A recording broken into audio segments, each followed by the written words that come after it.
तो चलिए दोस्तों, आज की कहानी शुरू करते हैं। अगर आप भूत प्रेतों से नहीं डरते तो यह वीडियो ज़रूर देखें। अगर आपको भूतों से डर लगता है तो यह वीडियो ना देखें। यह कहानी एक गांव की है जहां राहुल नाम का लड़का रहता था।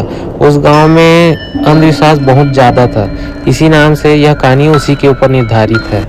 अगर आपको यह कहानी अच्छी लगे दोस्तों तो चैनल को सब्सक्राइब ज़रूर कर लेना, इसीलिए मुझे मोटिवेशन मिलते रहेगा।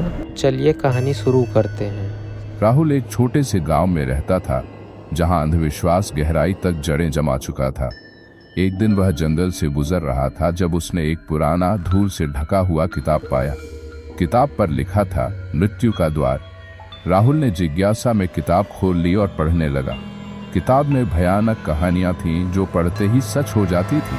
राहुल ने एक कहानी पढ़ी जिसमें बताया गया था कि कैसे एक आत्मा अपने शिकार का पीछा करती है और जब वह पूरी तरह डर से भर जाता है तब वह आत्मा उसकी जान ले लेती है।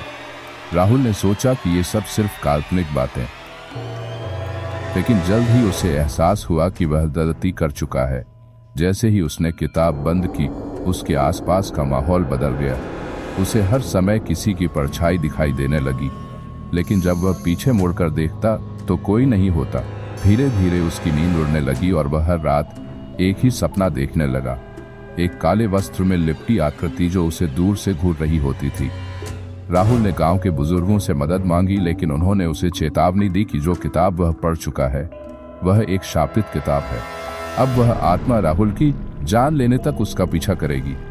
डर से राहुल ने किताब वापस उसी जंगल में छोड़ दी, लेकिन आत्मा का पीछा नहीं रुका।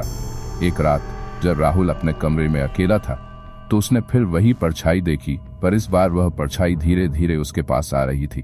राहुल का दिल जोरों से धड़कने लगा।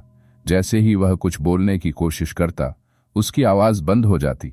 वह कांपते हुए पीछे हटने लगा, लेकिन उसकी आंखों के सामने अंधेरा छा गया। सुबह गांव वालों ने राहुल का शव उसके कमरे में पाया। उसकी आंखें खुली हुई थीं, मानो वह आखिरी क्षण तक उस भयानक आत्मा को देख रहा हो। उसके हाथ में वह किताब भी थी जिस पर अब एक नया नाम लिखा था, राहुल।